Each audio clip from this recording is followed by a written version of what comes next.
Sorry na kung nagalit ka, di naman sinasadya. Kung may nasabi man ako, init lang ang ulo, pipilitin kong magbago, makako sa iyo. Sorry na, nakikinig ka ba? Malamang sawa ka na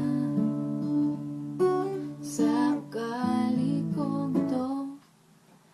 Ayaw magpatalo at parang sirang tambucho na hindi huminto.